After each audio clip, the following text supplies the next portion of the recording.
manusia memasuki agama Allah secara berbondong-bondong. Seperti yang sudah kami sampaikan sebelumnya, perang penaklukan Mekah merupakan peperangan yang final, melumatkan paganisme secara total. Karena itu, bangsa Arab bisa mengetahui mana yang hak dan mana yang batil, tidak lagi dihantui keraguan-raguan, dan setelah itu mereka pun buru-buru masuk Islam. Amr bin Salamah berkata, kami sedang berada di suatu mata air yang biasa disinggahi orang, lalu ada sekawanan pejalan kaki yang melewati kami. Kami bertanya kepada mereka, apa komentar orang-orang tentang orang itu atau Rasulullah? Mereka menjawab, menurut pengakuannya, Allah telah mengutusnya dan menurunkan wahyu kepadanya. Allah menurunkan wahyu, begini bunyinya. Itu adalah kalimat yang paling kuhafalkan. Jadi seakan-akan mereka membaca apa yang ada di dalam pikiranku. Padahal sebelum itu, orang-orang Arab mencela orang-orang yang masuk Islam pada saat penaklukan Mekah. Mereka berkata, biarkan saja dia dan kaumnya. Jika memang dia dapat mengalahkan kaumnya, berarti dia memang orang yang benar. Setelah penaklukan Mekah, setiap kaum segera menyatakan keislamannya. Ayah dan kaumku juga segera masuk Islam. Setelah ayahku kembali, dia berkata kepada semua kaumnya, demi Allah, aku datang kepada kalian dari sisi seorang nabi yang benar. Laksanakan sholat ini pada waktu begini dan sholat ini pada waktu begini. Jika tiba waktu sholat, hendaklah salah seorang di antara kalian menyerukan azan, dan hendaklah orang yang lebih banyak hafal Al-Quran menjadi imam.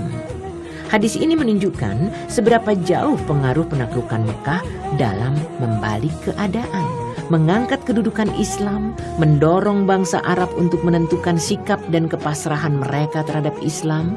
Kenyataan ini semakin dipertegas setelah Perang Tabuk.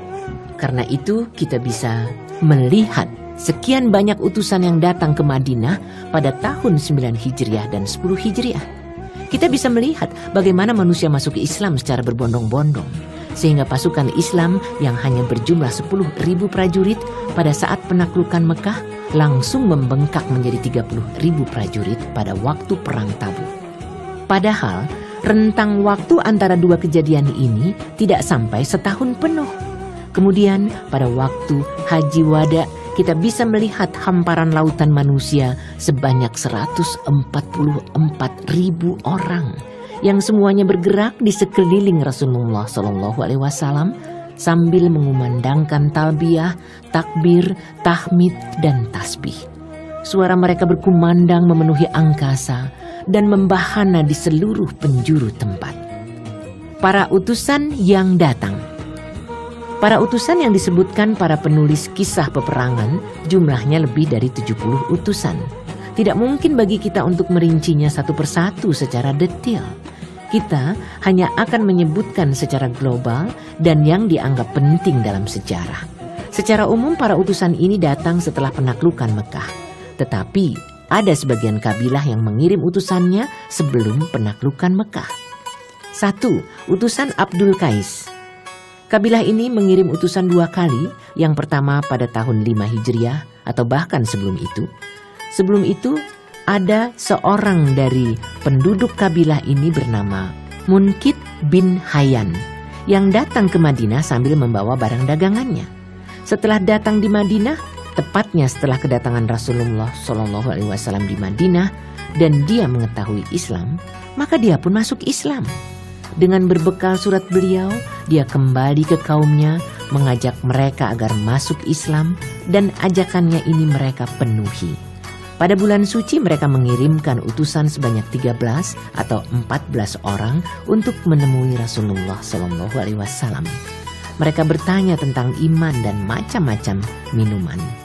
Pemimpin mereka adalah Al-Asyaj Al-Asri yang kemudian beliau bersabda tentang dirinya, sesungguhnya di dalam dirimu ada 2 perkara yang dicintai Allah, yaitu kelemah lembutan dan kebiasaan mendahulukan kepentingan orang lain.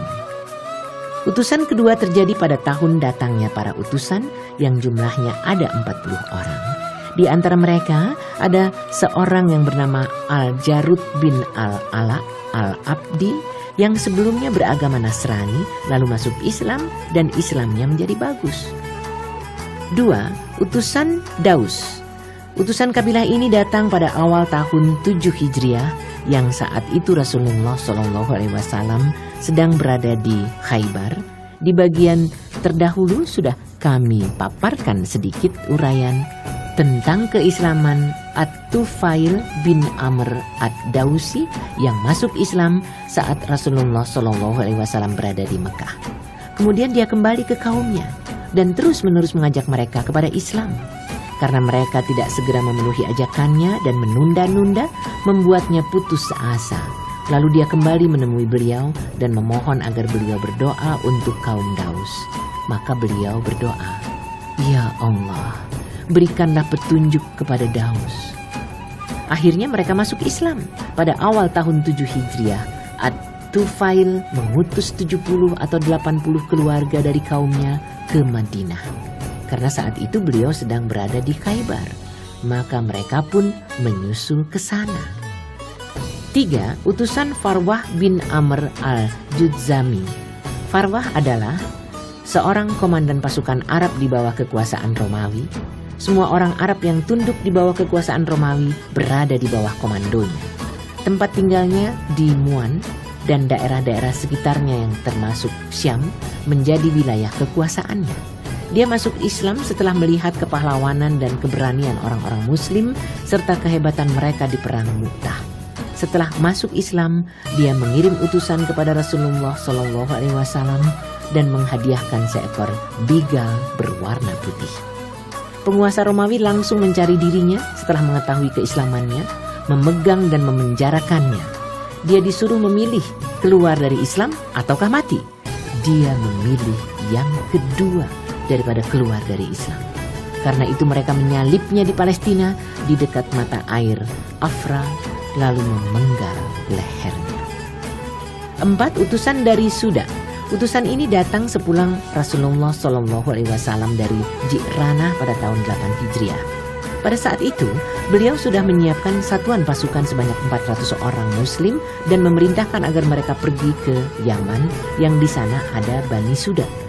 Selagi para utusan muslimin itu berkubu di tengah celah bukit, Ziyad bin Al-Haris As-Sudai mengetahuinya. Maka dia buru-buru menemui Rasulullah SAW dan berkata, "Aku adalah utusan yang mewakili orang-orang di belakangku. Tariklah kembali pasukan engkau dan aku bersama kaumku tunduk kepada engkau." Maka beliau menarik kembali satuan pasukan yang diutusnya yang sedang berkubu di celah bukit. Lalu Ziyad mendatangi kaumnya dan menganjurkan agar mereka mau menemui Rasulullah SAW. Maka ada 15 orang di antara mereka yang menemui beliau dan menyatakan sumpah setia kepada Islam. Setelah itu mereka kembali lagi ke kaumnya, mengajak mereka masuk Islam. Hingga Islam tersebar di tengah mereka. Beliau membawa 100 orang di antara mereka sewaktu Haji Wada. 5. Kedatangan Ka'ab bin Zuhair bin Abu Sulma. Dia berasal dari sebuah keluarga penyair dan dia sendiri termasuk penyair Arab terkenal. Dulunya dia suka menyerang Rasulullah SAW lewat syair-syairnya. Setelah beliau pulang dari perang Taif pada tahun 8 Hijriah, Ka'ab bin Zuhair dikirimi surat oleh saudaranya sendiri, Bujair bin Zuhair, yang isinya, Rasulullah SAW membunuh beberapa orang di Mekah yang dulunya suka menyerang dan mengolok-olok beliau. Sedangkan penyair-penyair Quraisy lainnya bisa melarikan diri kemanapun mereka bisa menyelamatkan diri. Jika engkau masih merasa sayang terhadap dirimu sendiri, maka temuilah Rasulullah SAW karena beliau tidak membunuh orang yang memohon maaf. Jika tidak, selamatkan dirimu. Setelah itu mereka berdua saling membalas surat hingga akhirnya Ka'ab merasakan bumi ini terlalu sempit baginya.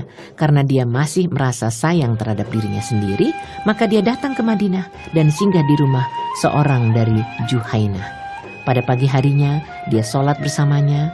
Seusai sholat temannya memberi isyarat agar Ka'ab menghampiri Nabi SAW. Maka dia segera bangkit dan duduk di hadapan beliau. Lalu dia meletakkan tangannya di atas tangan beliau. Sementara beliau belum mengenal dirinya. Ka'ab berkata, "Wahai Rasulullah, Sesungguhnya Ka'ab bin Zuhair datang untuk memohon perlindungan kepada engkau sebagai seorang yang bertaubat dan menyatakan Islam. Apakah engkau mau menerimanya jika aku datang bersamanya?" "Ya," jawab beliau. "Akulah Ka'ab bin Zuhair," kata Ka'ab. Seorang Ansar melompat di dekatnya dan meminta izin kepada beliau untuk memenggal lehernya. Beliau bersabda, "Jauhi dia, karena dia datang untuk memohon ampunan dan meninggalkan apa yang pernah dulu dia lakukan." Kemudian Ka'ab merangkum sebuah syair yang terkenal dan melantunkannya, yang isinya pujian terhadap diri Rasulullah SAW. "Biarkan wanita itu enyah dan hatiku perih tak terperikan. Jejaknya tampak buruk dan tiada tebusan bagi tawanan. Aku diberitahu bahwa Rasulullah memberikan janji kepada aku. Ampunan dari Rasulullah pasti bisa diharapkan dan ditunggu. Semoga petunjuk datang padamu dari pemberi Al-Quran. Di dalamnya terkandung uraian terinci dan peringatan. Jangan hukum diriku karena tuduhan para penyebar fitnah.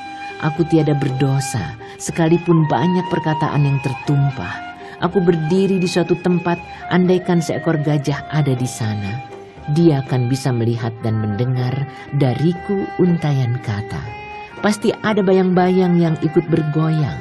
Dengan izin Allah, beliau akan menerima dengan lapang dada.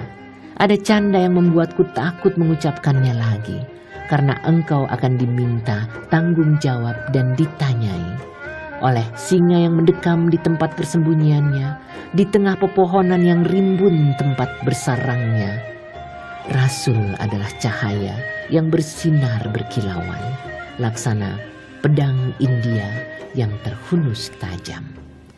Kemudian Ka'ab menyanjung para muhajirin dari Quraisy, sebab siapapun di antara mereka tidak berbicara tentang diri Ka'ab saat dia datang kecuali yang baik-baik.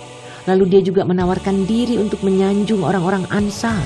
Dia berbuat seperti itu karena ada seorang Ansar yang hendak memenggal lehernya. Setelah masuk Islam dan Islamnya menjadi baik, maka dia berkata memuji orang-orang Ansar dalam syairnya. "Siapa yang menghendaki kehidupan yang mulia? Orang-orang Ansarlah yang layak menjadi teman setia. Yang tua dan yang muda menjadi pewaris kemuliaan. Orang-orang yang baik adalah bangsa pilihan." 6. Utusan dari Uzrah. Para utusan ini datang pada bulan Safar 9 Hijriah. Jumlahnya ada 12 orang. Di antara mereka ada Hamzah bin An-Nu'man Jubir. Mereka menjawab saat ditanya tentang kaum mereka, "Kami adalah Bani Azrah, saudara Quraisy dari pihak ibu. Kamilah dulu yang pernah membantu Qusay dan mengusir Khuza'ah dan Bani Bakar dari Mekah. Kami mempunyai kerabat dan saudara." Nabi SAW menerima kedatangan mereka dengan ramah dan menyampaikan kabar gembira tentang penaklukan Syam. Beliau melarang mereka mendatangi dukun dan menyembelih kurban seperti yang biasa mereka lakukan sebelumnya. Para utusan ini masuk Islam dan menetap di Madinah hingga beberapa hari. Setelah itu mereka kembali lagi ke kaumnya. 7. Utusan dari Bali. Para utusan ini datang pada bulan Rabiul Awal 9 Hijriah. Mereka masuk Islam dan menetap di Madinah selama 3 hari. Pemimpin mereka bertanya kepada Rasulullah SAW, "Apakah bertamu itu juga ada pahalanya?"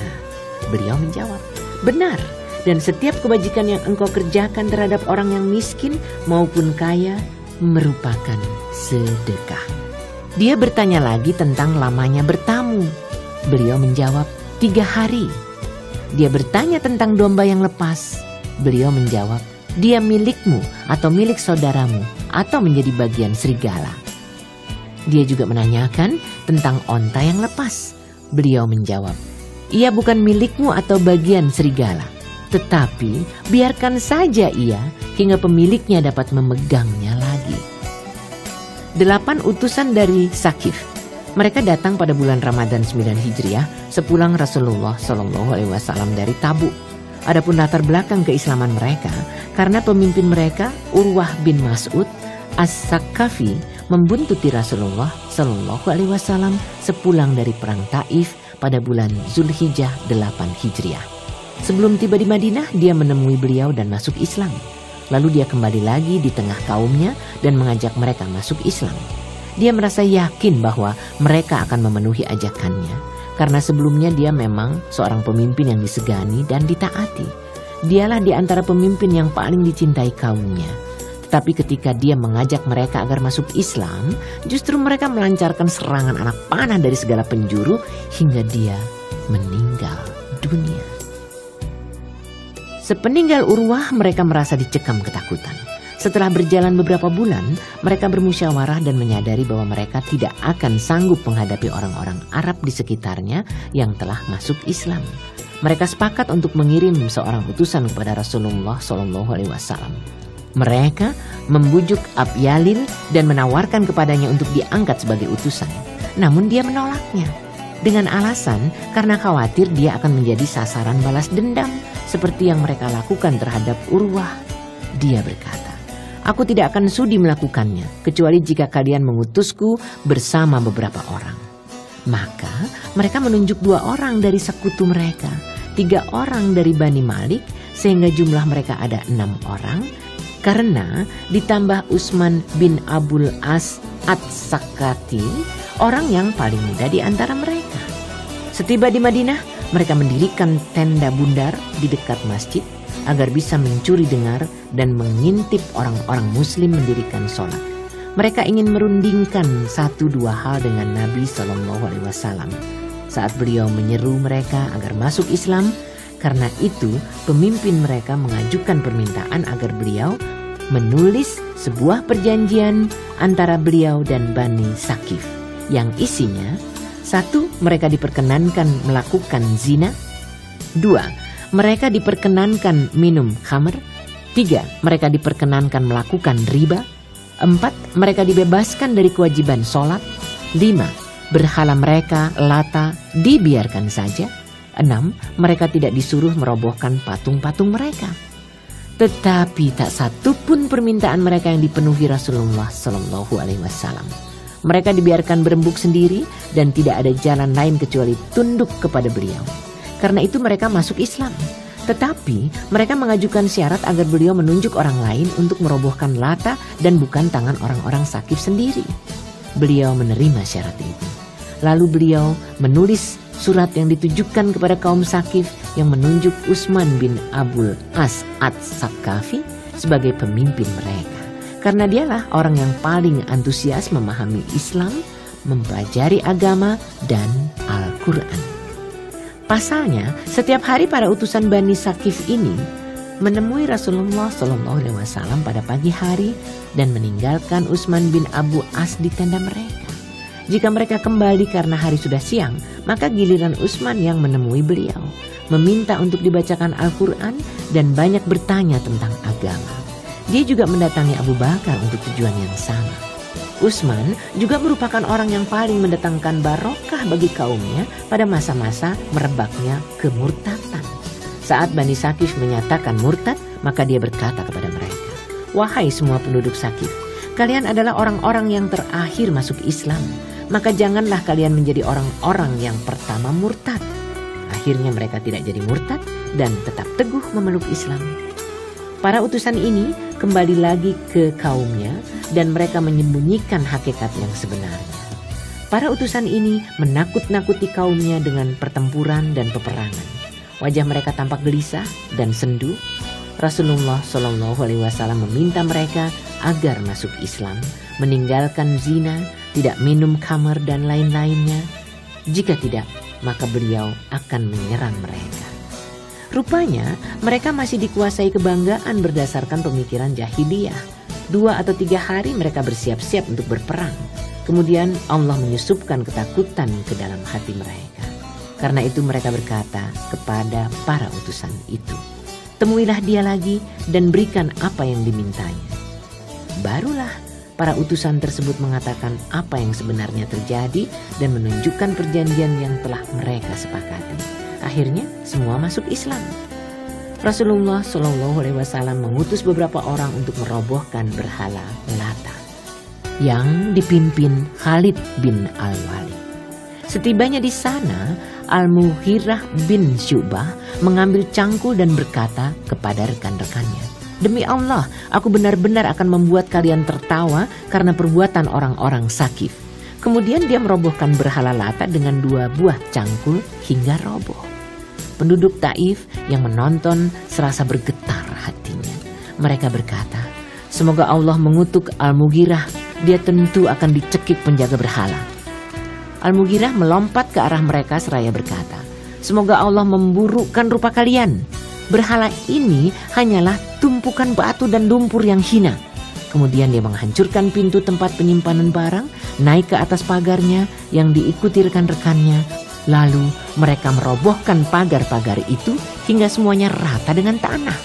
Bahkan mereka juga menggali semua bangunan yang ada hingga ke fondasinya dan mengeluarkan perhiasan kain-kain yang disimpan di tempat penyimpanannya. Orang-orang Bani Sakif diam terpaku. Kemudian Khalid bin Al-Walid dan rekan-rekannya kembali ke Madinah dan menyerahkan semua barang yang diambil dari berhala Lata dan menyerahkannya kepada Rasulullah Shallallahu Alaihi Wasallam. Pada hari itu pula beliau membagi-bagikannya sambil memuji Allah. 9. Surat dari Raja-Raja Yaman. Sepulang Nabi Shallallahu Alaihi Wasallam dari perang Tabuk, datang surat dari Raja-Raja Himyar. Raja-raja itu adalah Al-Haris bin Abdi Kulal, An-Nu'man bin Kail Zu Ru'ain, Hamdan dan Ma'afir. Adapun yang menjadi utusan mereka untuk menemui Rasulullah SAW adalah Malik bin Murrah Ar-Rahawi. Mereka mengutus Malik kepada beliau untuk menyatakan keislaman mereka dan ketetapan meninggalkan syirik dan para pendukungnya. Beliau menulis surat balasan kepada mereka, berisi penjelasan tentang hak-hak yang diperoleh orang-orang muslim dan kewajiban-kewajiban mereka, sedangkan orang-orang yang mengikat perjanjian dari kalangan non-muslim mendapat perlindungan Allah dan Rasul-Nya jika mereka bersedia membayar jizyah. Beliau juga mengutus beberapa orang dari sahabat ke sana yang dipimpin Mu'az bin Jabal. 10. Utusan dari Hamdan. Para utusan ini datang pada tahun 9 Hijriah sepulang Nabi SAW dari perang Tabuk. Beliau menulis sebuah perjanjian bagi mereka dan memberikan apa yang mereka minta. Beliau menunjuk Malik bin An-Namath sebagai pemimpin mereka, khususnya bagi kaumnya yang telah masuk Islam. Beliau mengutus Khalid bin Al-Walid kepada mereka secara keseluruhan dengan tugas menyeru mereka kepada Islam. 6 bulan dia berada di sana untuk berdakwah, tetapi mereka tetap menolak ajakannya. Kemudian beliau mengutus Ali bin Abu Thalib untuk menggantikan Khalid bin Al-Walid. Dia datang ke Hamdan, membacakan surat Rasulullah SAW, menyeru mereka kepada Islam, dan akhirnya mereka pun masuk Islam semuanya. Ali menulis surat kepada beliau mengabarkan keislaman mereka. Setelah membacanya, beliau melakukan sujud, lalu mengangkat kepala seraya bersabda, "Kesejahteraan atas Hamdan, kesejahteraan atas Hamdan." 11. Utusan Bani Fazarah. Para utusan ini datang pada tahun 9 Hijriah sepulang Rasulullah SAW dari perang Tabuk. Jumlah mereka ada 10 orang lebih untuk menyatakan Islam. Mereka juga membawa misi untuk mengadukan masalah kekeringan yang melanda wilayah mereka. Maka beliau naik ke atas mimbar, mengangkat kedua tangan dan memintakan hujan. Beliau bersabda, "Ya Allah, turunkanlah hujan ke negerimu dan hewan ternakmu, sebarkanlah rahmatmu, hidupkanlah negerimu yang mati. Ya Allah, turunkanlah hujan yang lebat, bermanfaat, menyenangkan, susul menyusul, meluas, segera dan tidak ditunda-tunda, bermanfaat dan tidak berbahaya. Ya Allah, turunkanlah hujan berupa rahmat, bukan hujan berupa siksaan, kehancuran, menenggelamkan dan tidak memusnahkan. Ya Allah, turunkanlah hujan kepada kami dan tolonglah kami dalam mengalahkan musuh." 12. Utusan dari Najran. Najran adalah sebuah wilayah yang cukup luas, sejauh 7 marhalah dari Mekah ke arah Yaman. Wilayah ini meliputi 73 dusun yang memiliki 100.000 prajurit bernaung di bawah bendera Nasrani. Para utusan dari Najran ini datang pada tahun 9 Hijriah berjumlah 60 orang, 24 termasuk para bangsawan mereka, dan 3 orang merupakan pemimpin penduduk Najran. Orang pertama di antara mereka berjuluk Al-Aqib yang memegang roda pemerintahan. Namanya adalah Abdul Masih. Orang kedua berjuluk As-Sayyid yang memegang urusan peradaban dan politik. Namanya adalah Al-Aiham atau Syurahbil. Orang ketiga berjuluk Al-Uskuf yang memegang urusan agama dan kepemimpinan spiritual. Adapun namanya adalah Abu Harisah bin Alqamah. Pada saat utusan itu tiba di Madinah dan bertemu Rasulullah SAW, terjadi tanya jawab antara beliau dan mereka. Kemudian beliau mengajak mereka untuk masuk Islam. Beliau juga membacakan Al-Quran, tetapi mereka menolak ajakan beliau ini. Mereka bertanya apa komentar beliau tentang Isa. Seharian beliau belum bisa memberikan jawaban hingga turun ayat. مثل عيسى عند الله كمثل آدم خلقه من تراب ثم قال له كن فيكون الحق من ربك فلا تكن من الممترين فمن حاجك فيه من بعد ما جاءك من العلم فقل تعالوا ندع أبناءنا وأبناءكم ونساءنا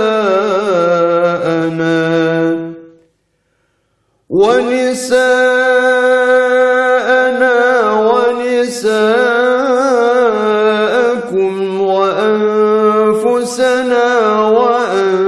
وأنفسكم ثم نبتهل فنجعل لعنة الله على الكاذبين. Sesungguhnya misal penciptaan Isa di sisi Allah adalah seperti penciptaan Adam. Allah menciptakan Adam dari tanah, kemudian Allah berfirman kepadanya, "Jadilah seorang manusia." Maka jadilah dia apa yang telah kami ceritakan itu. Itulah yang benar yang datang dari Tuhanmu. Karena itu, janganlah kamu termasuk orang-orang yang ragu-ragu. Siapa yang membantahmu tentang kisah Isa sesudah datang ilmu yang meyakinkan kamu, maka katakanlah kepadanya, "Marilah kita memanggil anak-anak kami dan anak-anak kamu, istri-istri kami dan istri-istri kamu, diri kami dan diri kamu.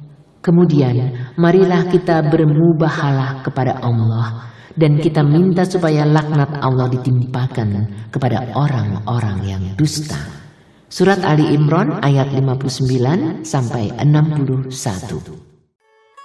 Pada keesokan harinya, beliau menyampaikan tanggapan tentang diri Isa sesuai dengan kandungan ayat ini.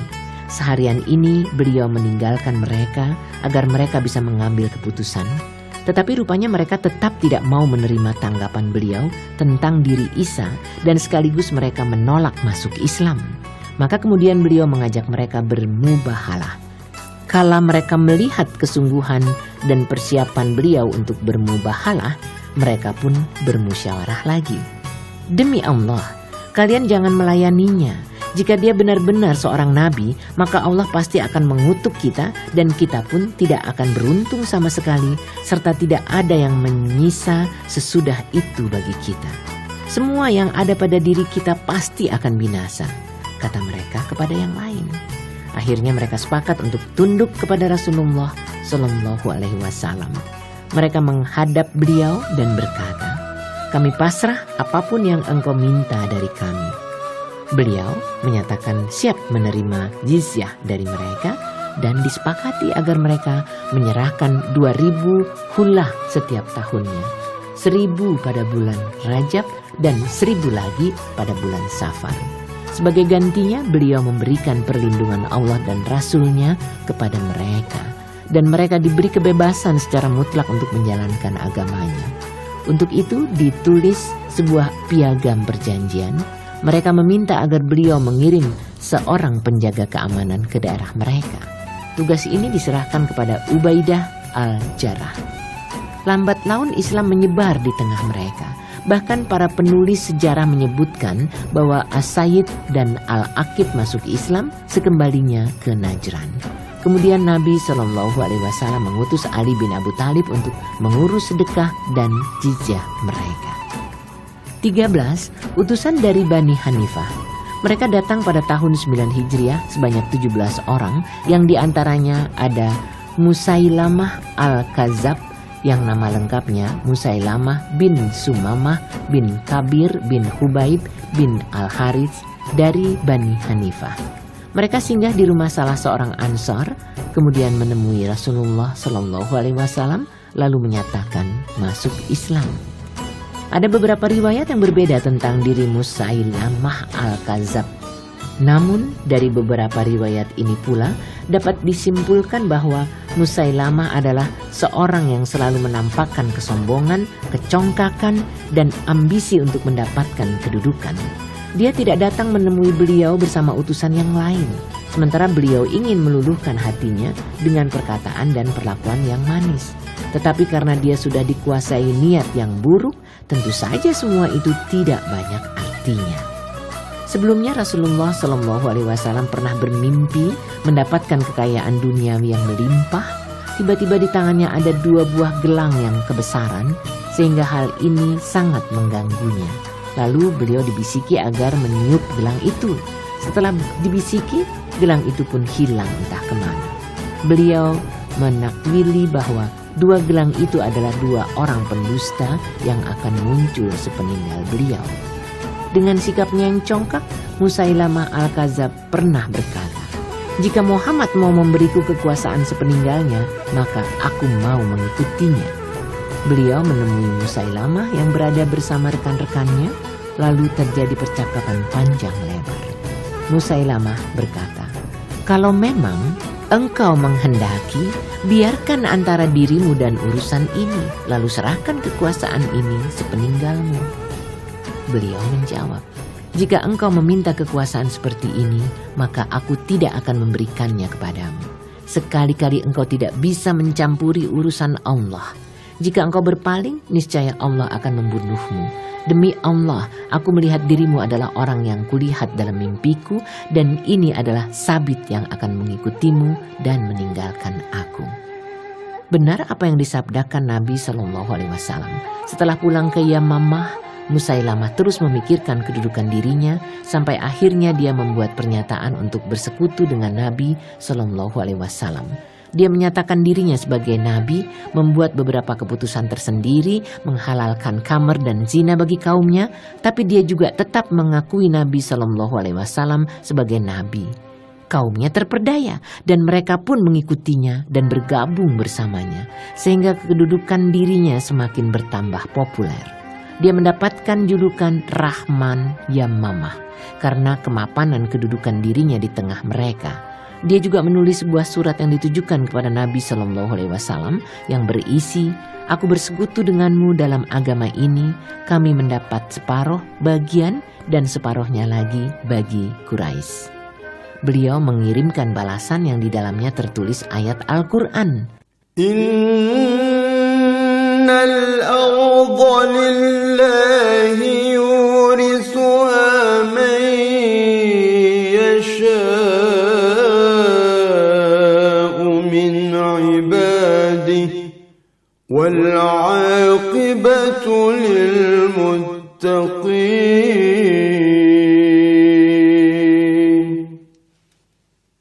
Sesungguhnya bumi ini kepunyaan Allah. Dipusakakannya kepada siapa yang dikehendakinya dari hamba-hambanya.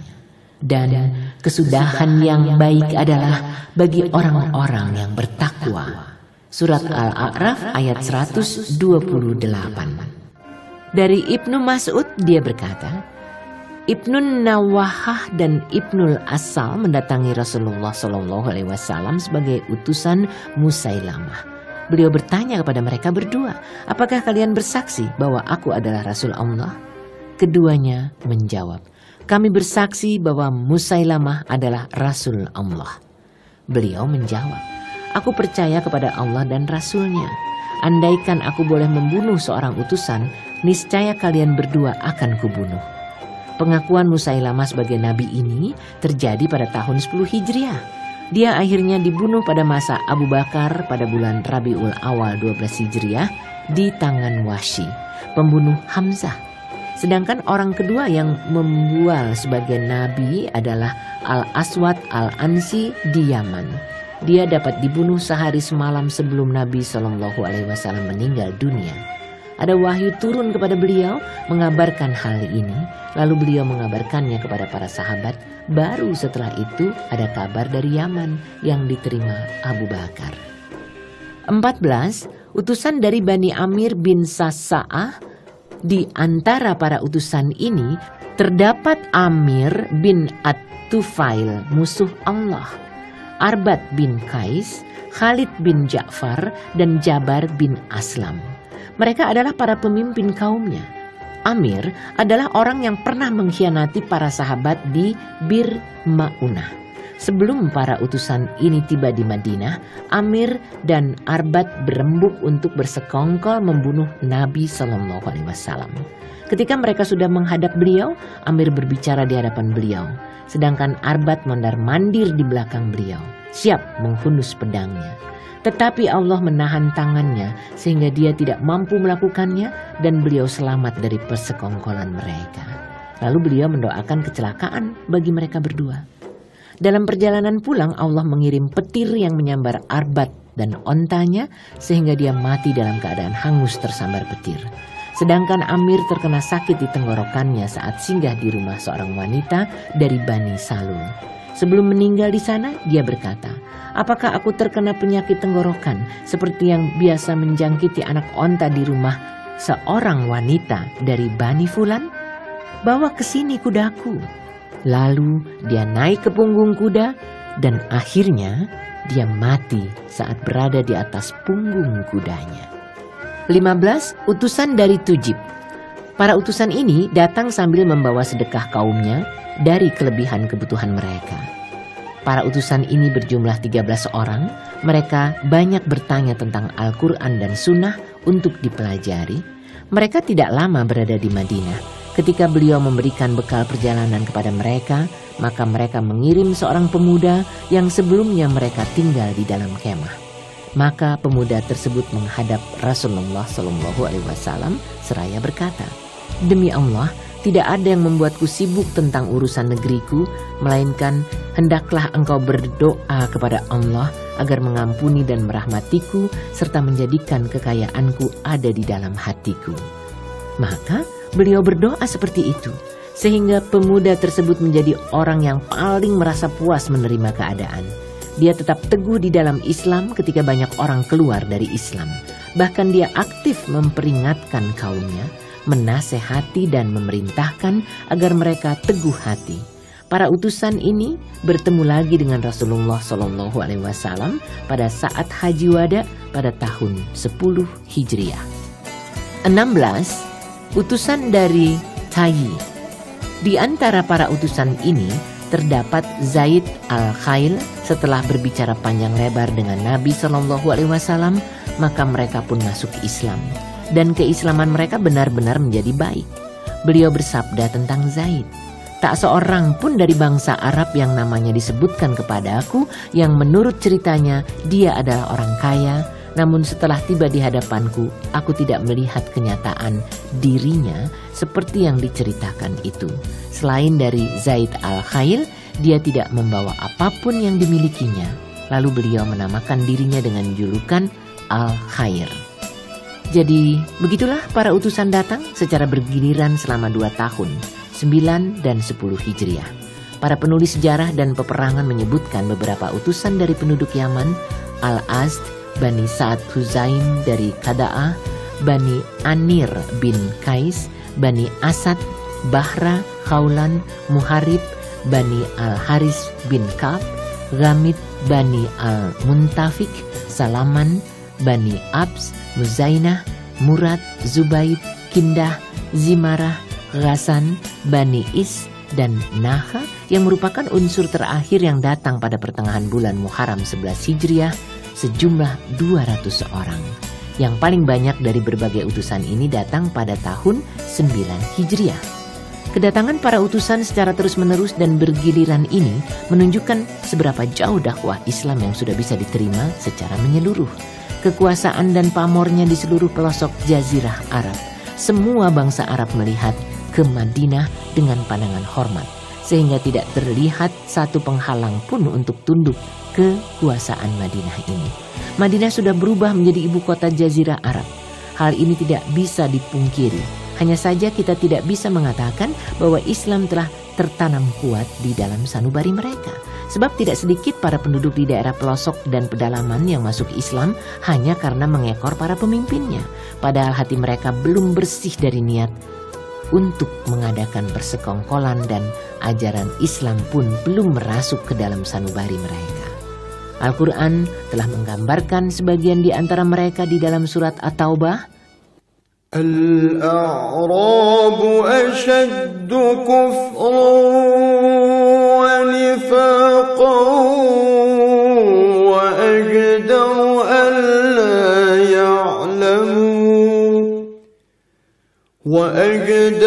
an la ya'lamu hudud ma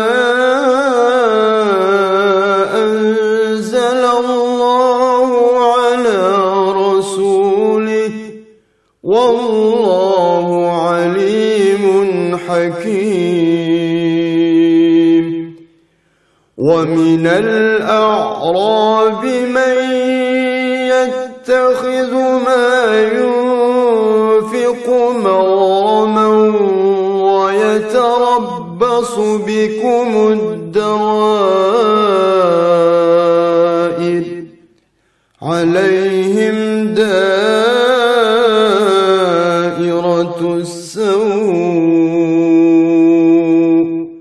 Wallahu sami'un alim.